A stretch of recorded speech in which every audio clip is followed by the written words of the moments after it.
Amigos, boa tarde. O blog Vinho e Shima está de volta para mais uma conversa antiviral sobre vinho.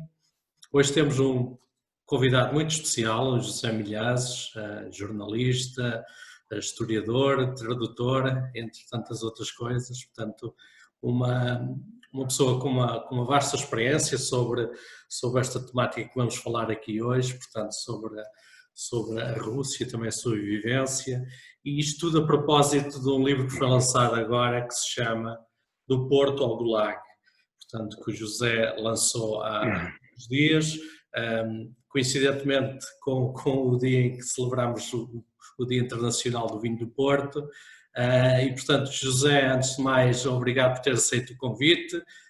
Privyet. Confesso que não, meus conhecimentos. É muito bom, pronunciou muito bem. Os meus conhecimentos Continuo. são muito limitados. Eu tive apenas aulas durante 3 meses com uma amiga, eu e a minha esposa, e portanto, só para quebrar o gelo, obrigado por ter aceito o convite, José. E passo já portanto, às hostilidades, como se costuma dizer. Em primeiro lugar, portanto, queria lhe perguntar como é que surgiu a ideia de escrever este livro. Digamos que este livro surge das minhas investigações que eu fiz a quando do doutoramento, cuja tese eu defendi em 2007 na Universidade do Porto, e onde eu abordava as relações russo-portuguesas. E uma das famílias interessantes com que me deparei foi a família de um portuense, José Pedro Celestino Velho, que desempenhou um papel muito importante na exportação e na propaganda do vinho do Porto no Império Russo. Mais tarde apareceram novos elementos que, digamos, permitiram avançar no estudo desta família, nomeadamente nos seus descendentes até aos nossos dias. Alguns deles tiveram tiveram papéis muito importantes na história da Rússia, alguns papéis dramáticos mesmo, como é o caso das bisnetas, e foi isso que me levou a escrever este livro. E o vinho do Porto vem porque se José Pedro Celestino Velho é um dos grandes impulsionadores das exportações do vinho do Porto para a Rússia, isso significa que era necessário contextualizar a sua atividade com um capítulo do livro sobre o vinho do Porto na Rússia. Foi essa a principal razão. Aqui há também outra razão, que era, eu antes de escrever este livro, há uns anos atrás, publiquei juntamente com a minha mulher um livro bilingue, que se chama O Madeira ao Vinho dos Quesares, onde eu fiz esse estudo em relação ao vinho da Madeira no Império Russo e na Rússia, e que me serviu também como ponto de orientação para este trabalho, porque acho que é um trabalho interessante e importante, até mesmo para, digamos, publicitar os nossos vinhos na Rússia moderna, que esteve durante muito tempo privada do acesso a esses mesmos vinhos, principalmente aos de alta qualidade. E neste momento em que eles, digamos, regressam à procura de grandes vinhos, de bons vinhos, alguns deles ficam muito surpreendidos quando eu, por exemplo, trabalho com eles e lhes digo que estes vinhos já eram famosíssimos no Império Russo. e tem histórias ligadas a estes vinhos.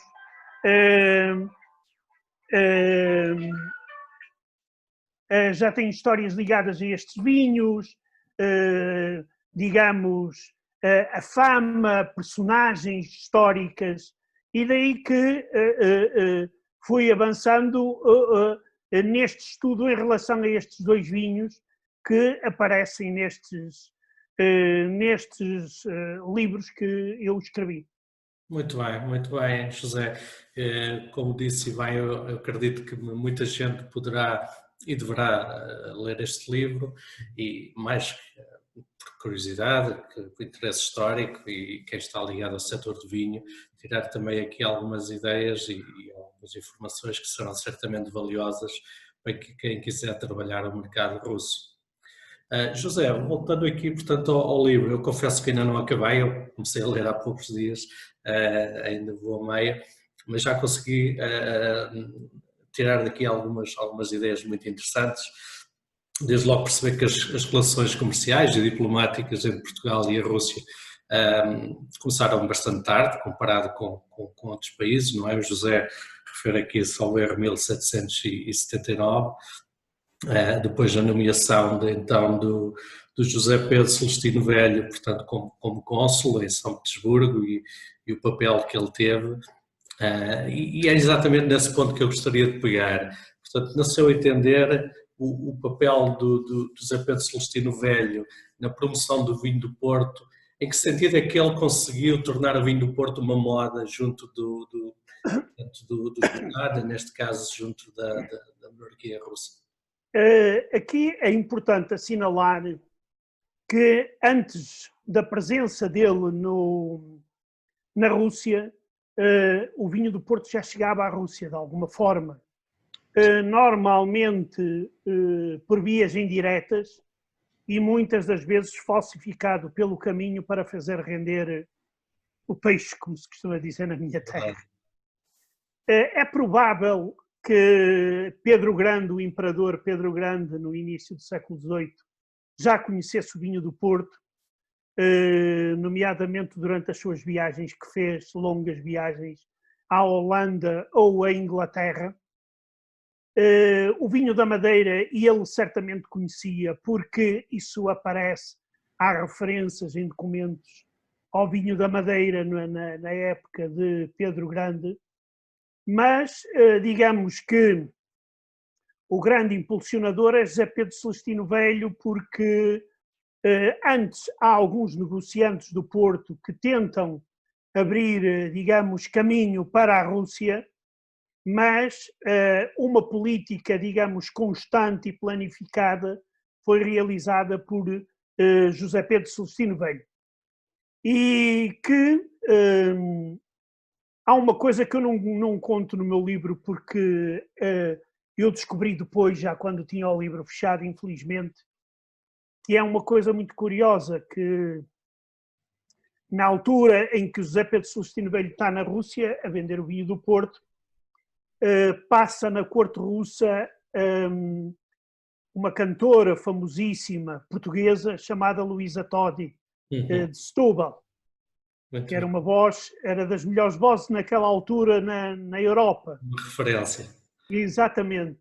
E então, José Pedro Celestino Velho faz uma coisa muito interessante, que hoje é uma coisa absolutamente normal, naquela altura seria certamente uma novidade. Ele organiza uma festa em sua casa para degustar o vinho do Porto e convida a Luísa Todi a participar nesse acontecimento para atrair clientes nobres, que eram aqueles que interessavam. O vinho do Porto era um vinho muito caro, mesmo em comparação com o vinho da Madeira, e daí que se vendia só entre uma elite muito, digamos, muito limitada. E eu quero, por exemplo, lembrar que a prenda que José Pedro Celestino Velho faz ao imperador russo Paulo I, quando ele se torna czar, é uma caixa de garrafas de vinho do Porto, que naquela altura eram uma autêntica preciosidade. Daí que ele efetivamente realiza e esse grande trabalho em prol do vinho do Porto, mas também enquanto cônsul em São Petersburgo, e ele preocupa-se também com outros temas, nomeadamente com o hospital para os marinheiros que transportavam as mercadorias de Portugal para a Rússia, com a casa comercial que ele lá tinha, com mais alguns sócios. O problema aqui é um problema que ele teve que enfrentar, que é um problema que eu acho que continua às vezes a acontecer em Portugal, ainda muito próprio, que nós somos muito pouco vagarosos a reagir. Ou seja, não sabemos aproveitar as oportunidades no tempo devido e depois andamos a correr e a apanhar papéis. Era o facto de ele fazer um grande trabalho de afirmação do vinho do Porto, mas depois, digamos que as ofertas não chegavam para as encomendas. Ou seja, ele tinha de alguma forma de gerir, por exemplo, esconder vinho do Porto para alguns clientes que eram clientes, digamos, permanentes e que não podia faltar se eles precisassem de um barrilzinho ou de uma pipazinha de vinho do Porto para uma grande cerimónia. E aí na correspondência nota-se que ele se queixa várias vezes, é exatamente desse problema de encomenda e diz, então onde é que está o vinho? Eu tenho aqui encomendas e não tenho nada para entregar, enquanto que, por exemplo, os espanhóis têm para aí umas dezenas e dezenas de pipas e estão aí digamos, a vender fortemente, é verdade. E digamos que esta, digamos, falta de resposta da Real Companhia Velha que o leva até depois a abandonar o negócio de vinho do Porto e a dedicar-se a um negócio mais rentável e mais seguro, que era o ser banqueiro da corte russa. Ou seja, banqueiro da corte, havia 3 banqueiros no tempo de José Pedro Celestino Velho. Para nós termos uma ideia do que era um banqueiro, o banqueiro era aquele que geria o que hoje chamamos o orçamento de Estado.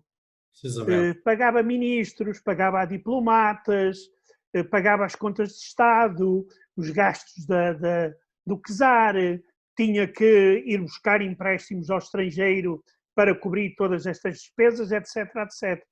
Ou seja, eram quase que ministros das finanças. Infelizmente, ele não foi banqueiro durante muitos anos porque ele morreu novo, relativamente jovem. E digamos que, não obstante isso, ele deixou filhos, netos, pessoas que algumas delas, como eu já disse, desempenharam um papel muito importante na história da Rússia, mas nenhum deles mais se ligou ao Porto e ao vinho do Porto, infelizmente. Muito bem, muito bem. José, falou há pouco, portanto, que o vinho do Porto era bebido pelas elites, pela corte e alta burguesia. Entretanto, portanto, a classe mais baixa, a população em geral, bebia uma espécie de um vinho parecido, uma cópia, não é? No seu livro fala aqui numa tentativa de cópia mais barata, vamos ver se eu pronuncio isto bem, a Lisa Polskoy, não sei se pronunciei bem, e fala também aqui de uma passagem deliciosa, que é o beijo da tia Clava. Sim. Que, se me permite só ler aqui o final do parágrafo, que eu achei delicioso, em que dizia que há uma variedade tão grande de beijos, para que não provoque vómitos, é preciso habituar-nos a eles desde a infância. Portanto, aquilo era mesmo muito mau, José. Isto é normal em qualquer país onde aparecem produtos de alta qualidade, que apareçam, no caso do vinho, Surrapa autêntica, que era o chamado Portvein em russo, ainda hoje tem uma forte componente, digamos, depreciativa, ou diminutivo do Portvinchok, que é o Portozinho, que isto porque aquilo era feito de vários materiais. O vinho da Madeira também foi alvo disso, nomeadamente de frutas e de casca de frutas e de tudo e mais alguma coisa, e que era vendido, algum dele tinha alguma qualidade, mas não era sequer vinho feito de uva, e é aí que, digamos, me levou a escrever aquele capítulo desse livro do vinho do Porto e no outro livro, o vinho da Madeira, como sinais de estatuto social. Porque na literatura russa essa diferença faz-se muito bem. Quando as personagens andam nos meios sociais altos, serve-se o vinho do Porto, às vezes até se diz a marca do vinho, para sublinhar que era um vinho extremamente precioso, e depois noutras obras onde mostram o submundo, a pobreza, a prostituição, aí aparece o tal Partvein. Essa tradição passou para o tempo da União Soviética. Na União Soviética produziam-se vários vinhos, nomeadamente esse que citou aí, dos Beijos, é um desses vinhos do Porto, em que quando se bebia um copo... Não é? É? Alguns vinham da Crimeia. Alguns vinham da Crimeia e alguns até tinham alguma qualidade, mas outros eram surrapa autêntica, tinham muito açúcar, e depois de se beber o vinho ficava-se com a língua azul e outro dia a ressaca era tenebrosa. Quer dizer, é difícil imaginar. Há um que é famoso na própria história soviética, porque era um vinho muito barato, mas com alto teor alcoólico, e como nós diríamos hoje, batia depressa na cabeça, que se chamava os 37, o 777, que era, nós dizíamos que era as 3 marteladas, porque depois de uma garrafa daquelas, uma pessoa, digamos, tinha dificuldade em andar ou falar. E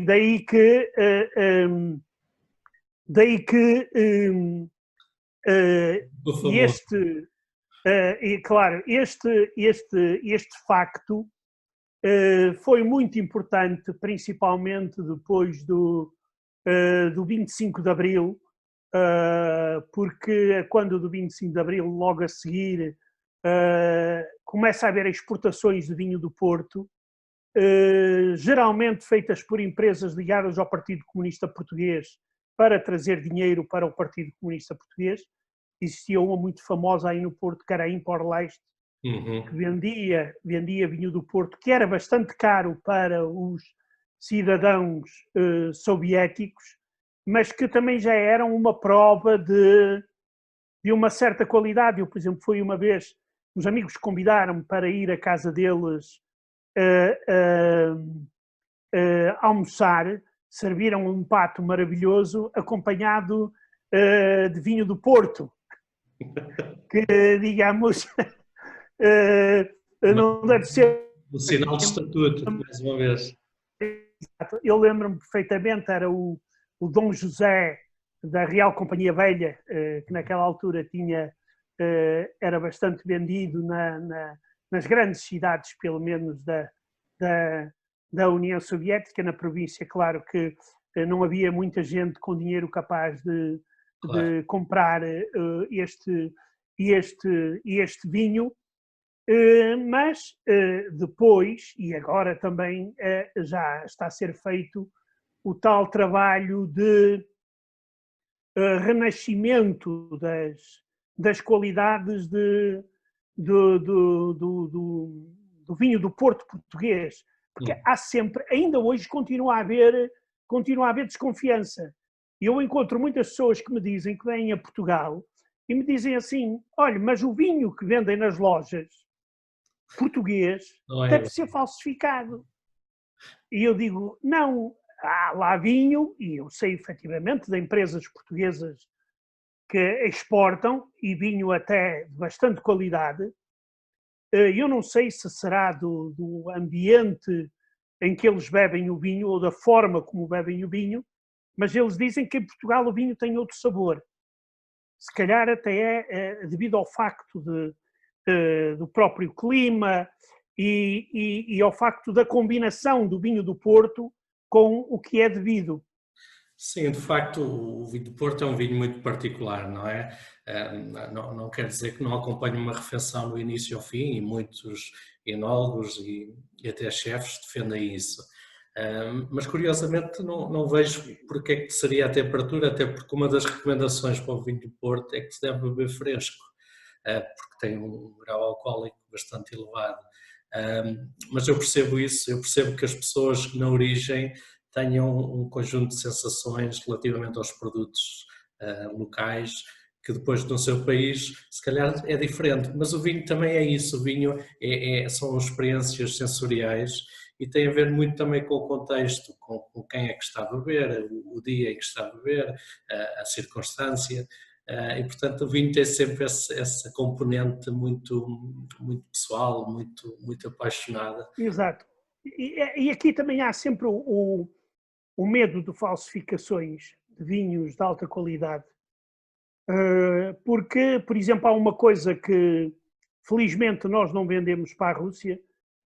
Os espanhóis e alguns outros países exportam os chamados materiais vinícolas, que é uma espécie de matéria-prima que depois é engarrafada na Rússia e dá origem a vinhos muito baratos, que deve ser o equivalente ao nosso vinho a martelo, a julgar pela qualidade e pelo preço. Sim. E é daí sempre que vem um pouco essa desconfiança. Quando eles chegam aqui e provam os nossos vinhos, eles dizem, mas isto é um sabor completamente diferente, isto parece outro vinho. Embora, e eu aqui volto a frisar nesse sentido, que nas grandes cidades e nos supermercados e nas lojas de especialidade se vendam já vinhos do Porto de grande qualidade. Na Rússia hoje já deve ser um mercado bastante interessante para, digamos, as caves do vinho do Porto. Sem dúvida, é um mercado muito interessante e o vinho português tem apostado ultimamente, quer a Vini Portugal, quer também a ICEP tem trabalhado nesse sentido. As últimas estatísticas que eu vi que em 2018 estava a crescer na ordem dos 2 dígitos o mercado russo. Este ano, infelizmente, não vai haver feiras internacionais e isso limita um pouco esta trajetória que estava a acontecer, mas, portanto, há um potencial muito grande relativamente ao mercado russo e, portanto, eu acredito que esse trabalho tem que continuar. Exato, continuar e digamos, eu aqui tenho uma crítica a fazer, porque eu, quando me dediquei à investigação para escrever este livro, e nomeadamente no que diz respeito ao vinho do Porto, uma das dificuldades que eu encontrei foi, digamos, a indiferença com que as empresas de vinho do Porto olham para este tema. Por exemplo, as fotografias. Há aí uma fotografia de uma garrafa de Porto antigo, exato, em cirílico, que não foi a Sandman que me deu a fotografia.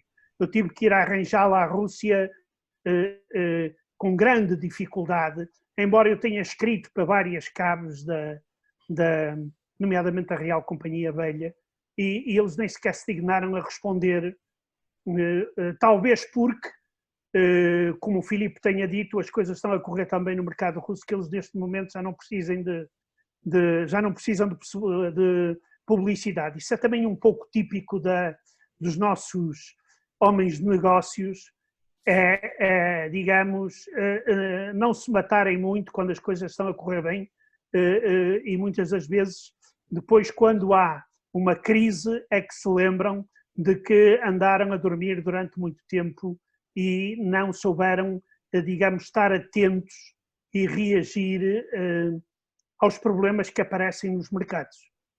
Pois, José, de facto isto vai aqui ter com uma questão que eu tinha aqui para colocar, que era exatamente as dificuldades que sentiu na sua investigação para escrever este livro, e uma delas acabou por referir agora, exatamente, e que nos leva também a pensar que os erros históricos voltam-se a repetir. Portanto, há bocado falávamos nas dificuldades que o José Pedro Celestino Velho teve face a encomendas que tinha, e do lado de cá que a Real Companhia Velha não estava a dar a resposta atempada, e portanto agora também no seu trabalho de investigação teve também os mesmos problemas. Portanto, algo que deve ser do domínio público, de interesse nacional e ainda mais para o setor dos vinhos, no meu entender não faria muito sentido encontrar estas reservas e estes obstáculos que teve. Quer dizer, pode ser pura e simplesmente as pessoas não prestam atenção. As pessoas que tratam das relações públicas, das companhias que não prestam atenção, devem receber muitos mails por dia, não prestam atenção a tudo que lá vem. Mas certamente, por exemplo, no caso do vinho da Madeira foi diferente.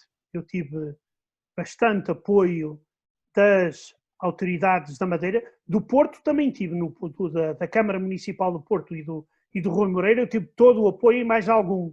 A esse nível, a nível institucional, correu tudo maravilhosamente bem, eu só lhes tenho que agradecer.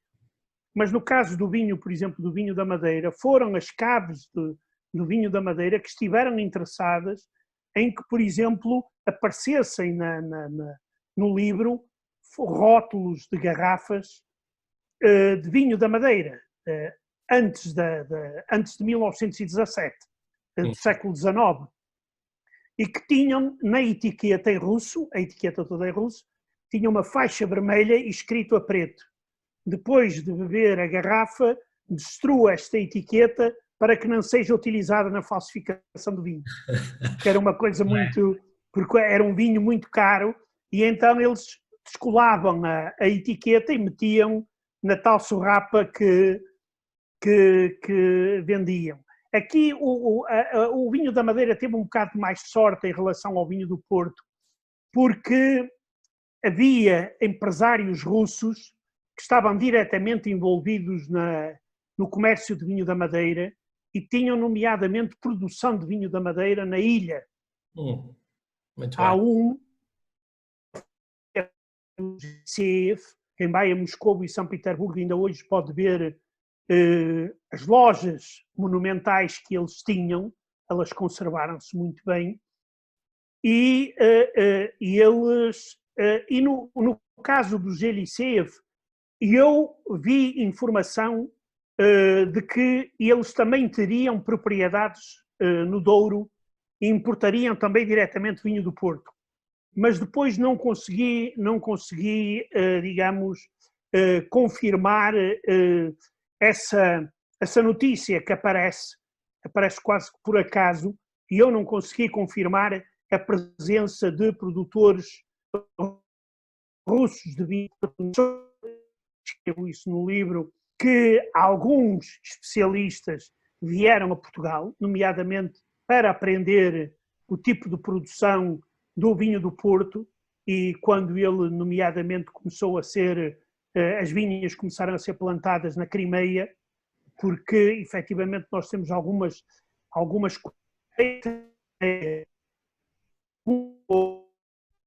da segunda metade do século XIX, por exemplo, porque eram feitas por grandes especialistas e tinham vinhos de alta qualidade. E como nós em Portugal, parece-me, eu não, pelo menos não vi grande preocupação em não permitir que esses vinhos continuem a ter um nome ilegal, que é o Port Bane, vinho do Porto, há só um, do Porto e mais nenhum. Então, isso às vezes até cria uma certa confusão. Cria uma certa confusão. Mas o facto é que, digamos, havia interesse e havia mercado para estes bons vinhos portugueses, também para os chamados vinhos de Viana, que é o vinho verde, embora fosse mais barato e digamos, mais popular, mas fundamentalmente Portugal tem na Rússia dos czares e agora na Rússia dois grandes Madeira e o vinho do Porto, e agora na Rússia moderna tem o vinho verde como, digamos, algo de novo muito especial. Quando dizes a um russo vamos beber vinho verde, ele diz o quê? É mesmo verde? Eu disse não, é branco como os outros e tinto como os outros. Mas é um vinho muito especial e muito característico da zona norte de Portugal, e devo dizer-lhe que o vinho verde branco é aplaudido por 100% dos provadores. O vinho verde tinto eles olham primeiro com um pouco de desconfiança, mas depois muitos deles acabam por apreciar e diz porque é que este vinho não se vende na Rússia, por exemplo, o verde tinto. Isso não é só na Rússia que não se vende, nem sequer em Lisboa. Temos vinho verde tinto bom que se possa comparar com aquele que nós vivemos no Norte. É verdade. José, e pegando, portanto, nas suas palavras, portanto, de facto, o potencial do mercado russo é enorme, portanto, cerca de 140, 150 milhões, é um mercado gigantesco. Existem ligações históricas fortíssimas pelo que acabou de dizer, e mais uma vez, para quem ainda não comprou o livro, recomendo vivamente, porque vai aprender muito acerca destas ligações históricas. Já agora, Filipe, desculpe lá, eu mostro-lhe o livro bilíngue, o Vinho da Madeira. Tem a capa em português e a capa em russo. Muito bem. Não só a história, isto não é só a história do Vinho da Madeira, é, por exemplo, para os russos, e que foi uma coisa interessante que o Governo Regional da Madeira apoiou e vários chefes participaram, foi cocktails. Fizeram cocktails especiais para serem publicados em russo neste livro com vinho da Madeira. E eu fui buscar alguns dos cocktails russos que têm vinho da Madeira, o tal vinho da Madeira pouco aconselhável, mas metendo vinho da Madeira normal eles saem bons, só que eu costumo dizer, não experimentem sozinhos em casa, porque são uma bomba muito complicada. Quer dizer, eu penso que o outro dia a cabeça vai doer mesmo a sério. Não vale a pena, o barato sai caro. Exato. Temos que privilegiar a qualidade. Muito bem, José, estamos a chegar ao fim do nosso tempo. Mais uma vez mostrar o livro para quem está em casa e não conhece, do Porto ao Gulag, escrito por José Milhazes, portanto, que dispensa apresentações. José, resta-me agradecer a sua presença, foi uma conversa bastante agradável, sai daqui mais rico. Espero que tenha gostado também. Eu não sei se reparou à medida que íamos falando e ia bebericando aqui do meu vinho do Porto, que eu faço sempre nas minhas conversas com os convidados, e portanto sei que está água, mas não faz mal, contém hidratação. Portanto, antes de encerrarmos, permita-me só tirar aqui uma fotografia aqui no computador. Muito bem. Portanto, José, muito obrigado. Obrigado eu por este convite, foi muito agradável falar do vinho do Porto na Rússia, que é certamente também uma via cultural. Eu acho que o vinho também é cultura e que merece, digamos, merece apoio.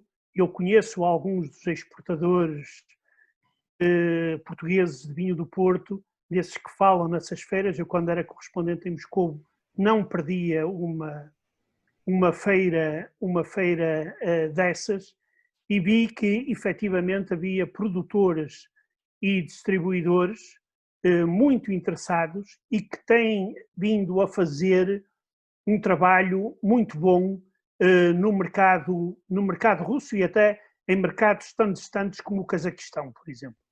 Sem dúvida, Obrigado. sem dúvida. José, mais uma vez, muito obrigado. Amigos, o blog Vinho em Shima voltará em breve com novas conversas antivirais sobre o vinho. Portanto, até à próxima. Um brinde a todos, um brinde à vida. Muito obrigado.